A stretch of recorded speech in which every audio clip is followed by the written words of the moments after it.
Every time the debate of the greatest mixed martial artists of all time sparks in conversations, one name is almost always mentioned: Anderson Silva. From 2006 to 2013, the Spider ruled the UFC's middleweight division, demonstrating deadly precision and unparalleled technique. But was it just his physical skills and athleticism that made him a legend? Not quite. Everything that you saw physically from Anderson Silva was directly correlated to his mentality. Today on ChampMind Studios, I'm going to explore the Spider mindset that propelled Silva to the peak of the UFC.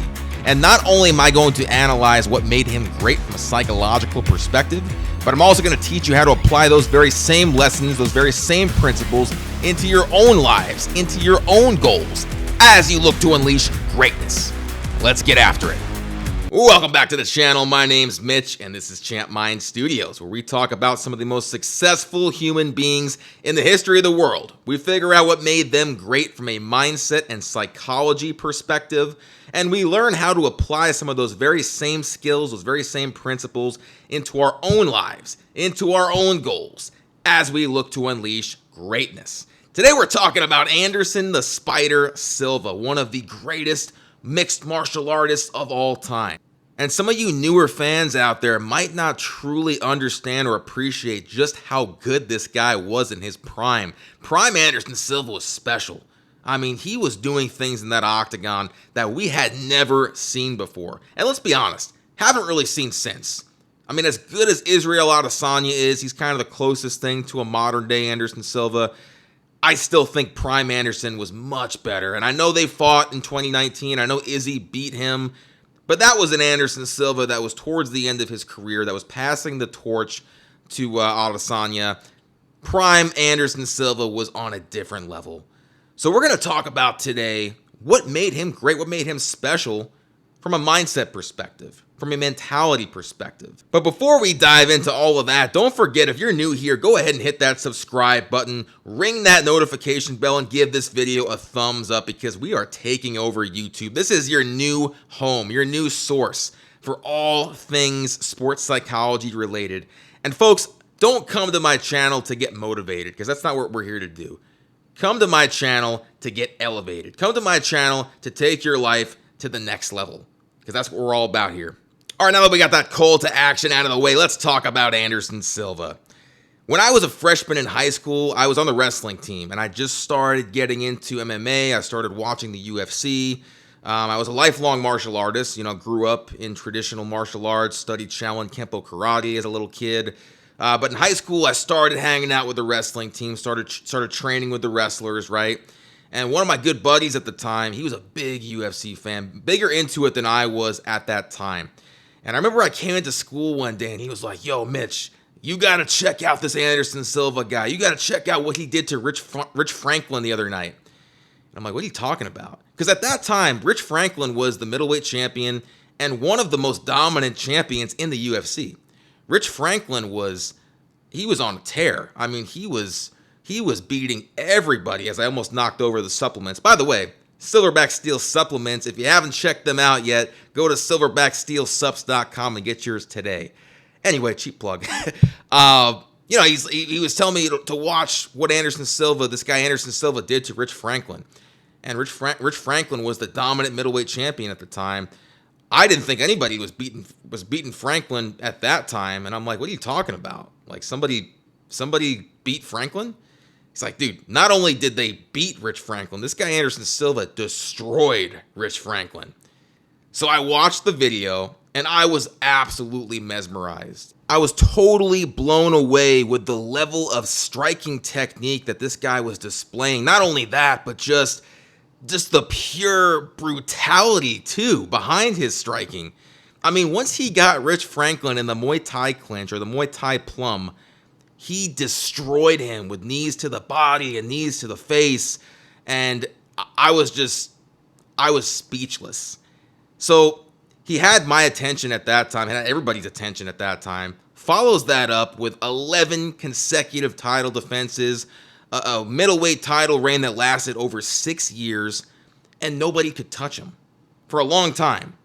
I mean, he did have some challenges along the way, and we'll talk about those challenges and those opponents as we get into this, but Anderson Silva was just, man, you talk about like a real life Jedi.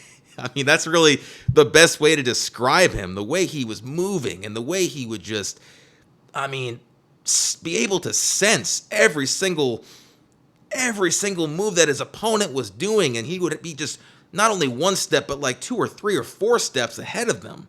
It was remarkable. So what went into that mindset? What went into making this technical masterpiece that was Anderson Silva? We're going to start with gratitude.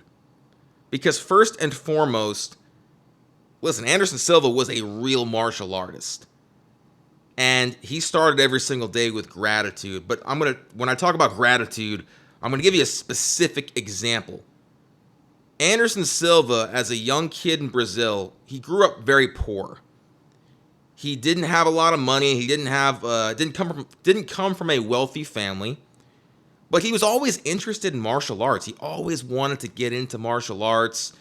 And he would beg his parents, beg his mother, like, please, like, can you sign me up for lessons? One day, his mother saved up enough money to pay for Anderson Silva's martial arts lessons. And he started with capoeira, which is kind of more like a dancing martial arts style. Which makes sense, because when you see the way Anderson Silva moves, you can see he kind of implemented a lot of that capoeira style into his Muay Thai. But Anderson Silva, he never lost sight of where he came from. And he's always extremely, extremely grateful to his mother for the sacrifices that she made, for busting her ass, working her ass off, to put what little amount of money that she had at the time towards her son's dreams, towards allowing her son to pursue his dream. Anderson Silva never forgot that. In fact, when I say he started every day with gratitude, he thought about that almost every single day and got himself into that mentality of, where it all started, from humble beginnings. And would always remind himself that no matter where he was at life, no matter at what point he was in his fighting career, he always remembered how he was that young kid growing up that just loved martial arts and just wanted to study it. And he got into that mindset of appreciation for what his mother did for him. So that might sound cliche. A lot of you might be rolling your eyes at that. You might be like, what? Like, of all the things you could talk about Anderson Silva's mentality, you're going to talk about gratitude for his mother? Listen, gratitude, again, is one of the most powerful emotions you can evoke. And I will be honest with you, one of the most effective and legal performance-enhancing drugs that you can have as an athlete. Start your day and end your day with gratitude. That might listen. I know that sounds cliche. I know you've read about that in so many self-help books. You've seen, all these different YouTubers. Why did I just do that? YouTubers, like, I guess I'm one of them now. Talk about how you should be grateful and yada yada yada. But guys, it's not BS. It really isn't. If you want to perform well, if you want to perform optimally, you have to feel great. And in order to do that, that starts with what you're thinking up here. If you're thinking negatively, if you're thinking, man, I'm dreading my workout today. I'm dreading training. I'm nervous. I'm scared about my opponents. I'm dreading the game. I'm dreading who we're playing in the game. All these things that get your mind, spinning and spinning and spinning in the wrong direction. Again, I almost knocked over the supplements. You see what I'm doing here? If you do that, you're going to show up to your game or your fight or whatever it is, whatever athletic event that you're doing, or any performance-based event that you're doing, not optimal, not feeling the most optimal way that you can. So when I say gratitude is so freaking important, we have so much to be grateful for. And if you take that time to really reflect on that, whether that's writing it down or just thinking about it in your mind, it brings about that emotion. And look, I know you're probably thinking, well, look, I'm not always going to feel good. Sure, you're not. But again, you have this ability to go within at any point in your day and flip the script and flip the switch in your mind and change those negative thoughts into positive ones. And the better you feel, the better you're going to perform. That starts with gratitude. And Anderson Silva was a pro at that. You know, I used that example with his mother. That's just one example. And look, I'm not saying he thought about that at every moment of every single day, but that's just one example. Gratitude for his family, gratitude for his wife, gratitude for his kids, gratitude for his manager, his coaches, his training partners, gratitude for being able to compete in the sport of mixed martial arts, in a sport that he wanted to be a part of ever since he was a young kid. That gratitude was a big part of what made him great. The other thing that made him one of the greatest of all time was his focus and emphasis on the basics, on the basic fundamentals. And that's a similar story to every champion, every legend in any athletic event. They all not only mastered the basics, but continued to focus on them every single day, no matter how good or great they became. Michael Jordan is an example of that. He would start and end almost every practice with a basic chest pass, basic basketball chest pass, right? The very most fundamental thing that basketball players learn. And he would do this every single day, even when he was, one of the MVPs and one of the best player in basketball at the time. And he was asked about this. They're like, Mike, what are you doing? Why are you even still drilling this? You're so damn good at this point. Why even focus on the easiest stuff?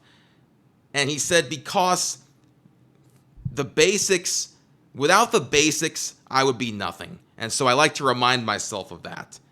Anderson Silva was no different. He mastered the very fundamentals. If it was Muay Thai, if it was a striking perspective, he would shadow box. He would shadow box every single day. Basic shadow boxing, basic drills, basic movement, right? Brazilian Jiu-Jitsu, shrimping. He practiced shrimping every single day.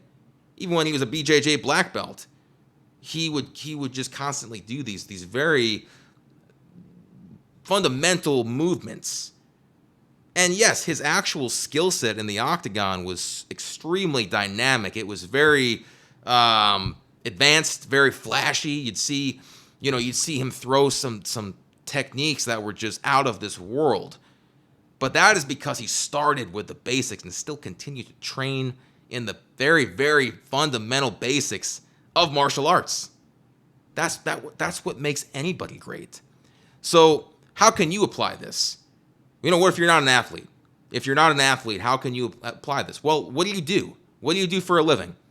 Are you in the human resource management career field? I use that because I'm in that career field in the military, so it's the first thing that came to mind. What are the most very basic fundamentals of HR? What kind of programs are you running? And are you cutting corners right now? Are you forgetting about those basic principles that you were taught when you first got into that career field? And that probably involved a lot of reading, right? A lot of reading into your regulations, reading, what are my left and right boundaries here? But maybe you've gotten to the point where you're so experienced in it that you're forgetting about those basic fundamentals, that attention to detail. What else do you do? Let's say, let's use another athletic example. Let's say you're a baseball player. What are the very basic skills in baseball, right? Throwing, catching, hitting, running the bases. But everybody's trying to be, everybody is trying to be a power hitter. Everybody's trying to hit home runs. But maybe you got to focus on just your swing and just how is your stance? How are you stepping up to the plate? Are you aligned properly? Are you getting the right drive in your back foot? How are you grabbing the bat? Very, very basic things. This is what makes people great. The other thing that made Anderson Silva great, and it kind of ties into what we were just talking about there with the basic fundamentals. But mastering the little things. You ever hear somebody say, "Oh, don't sweat the small stuff. Don't sweat the small stuff."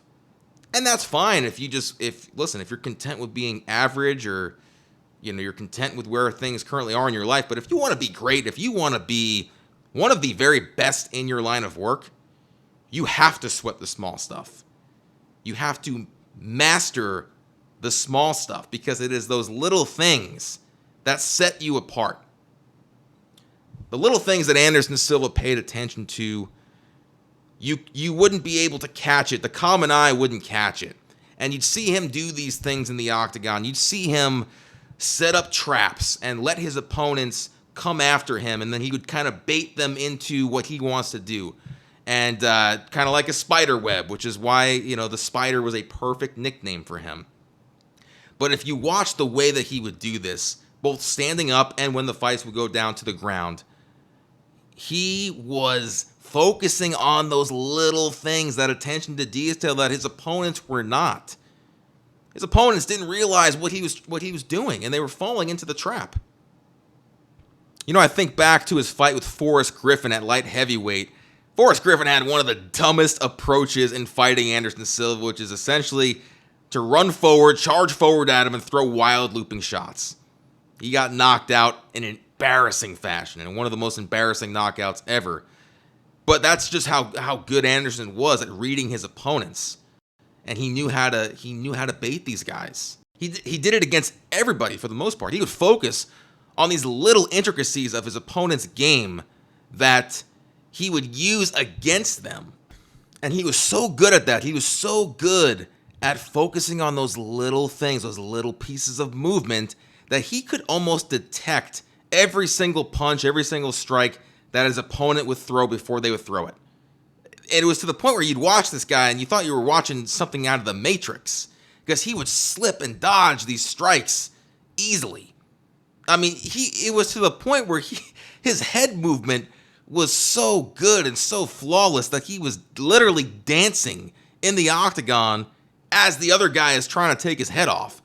And ultimately, listen, I know that ultimately led to his downfall against Chris Weidman, because he got a little too cocky with that, and he got a little too carried away, and Weidman wasn't the guy. Listen, Weidman's my Long Island brother, and I grew up on Long Island, New York. I love those Serra-Longo guys. I remember watching that fight. I remember it like yesterday. I was rooting for Chris Weidman, local guy, and I just knew, I had a gut feeling. I'm like, he's about to knock Anderson the fuck out. And he did. And Anderson, listen, he got a little too carried away with his head movement, and a guy like Weidman pressed forward and was like, I'm not going to let you make a mockery out of me. But before that, before getting knocked out by Weidman, nobody could touch him except for Chael Sonnen. Chael Sonnen had some success, and we're going to get into that here in a little bit.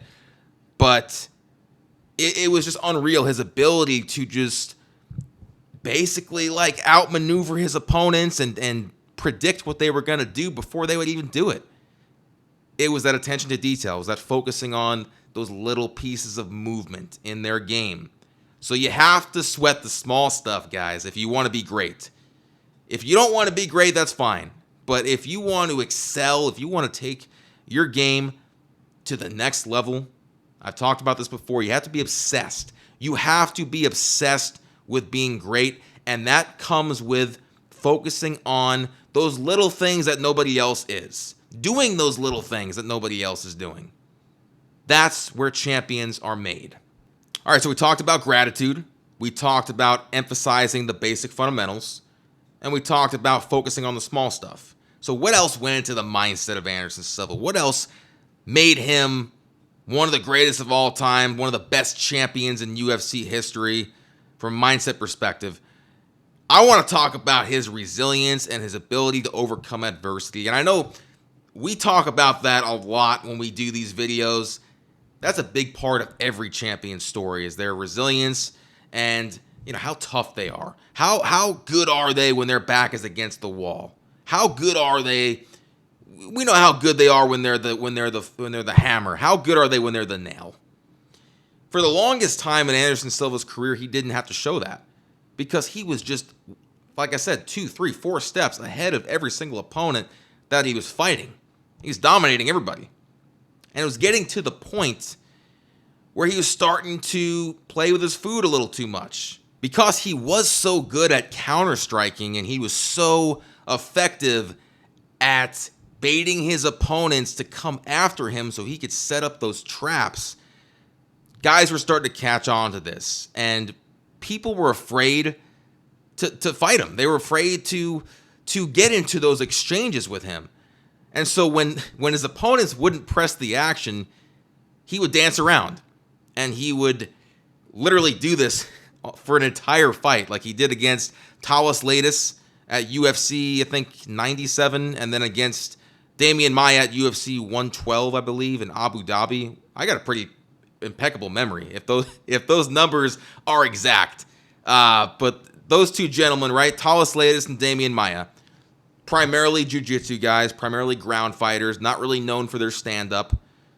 And when they fought Anderson, they did not press the action at all. They were trying to, I think at one point, Tawas Latis was trying to pull guard. I think Damian Maia did the same thing.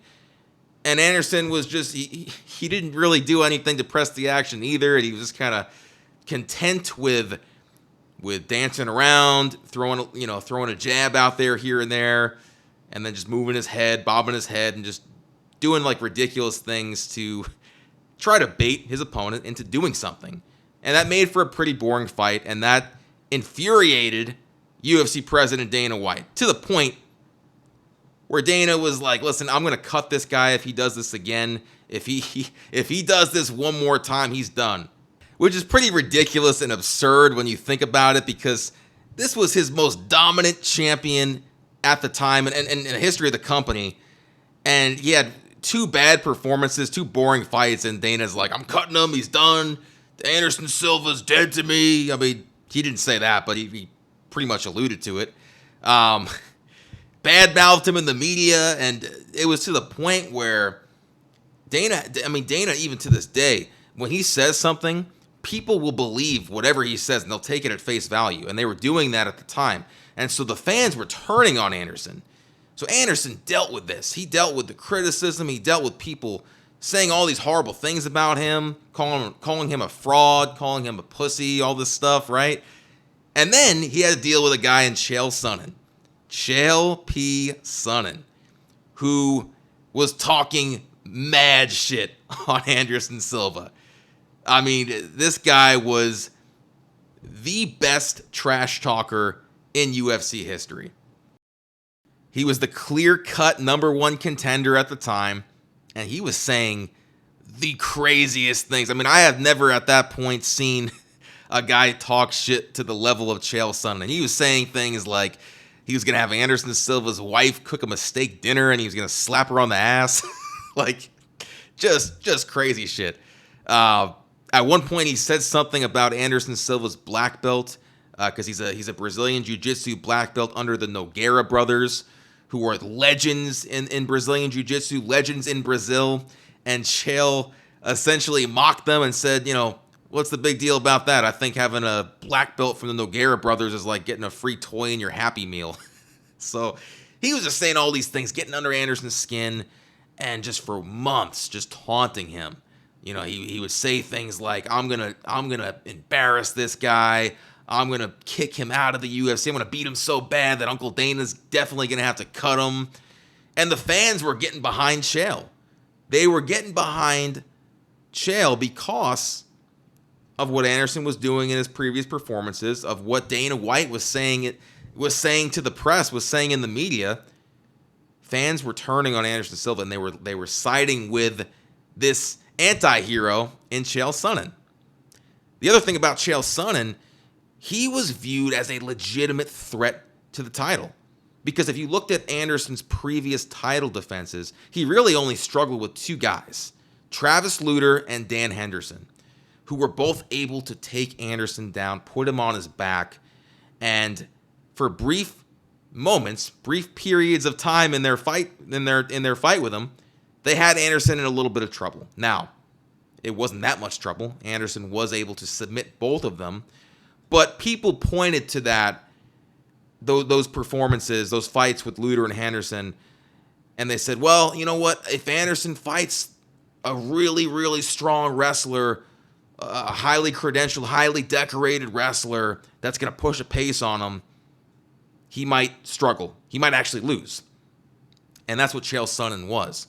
One of the best wrestlers in the UFC. So what happens? The fight plays out, and Chael Sonnen is actually beating Anderson Silva's ass.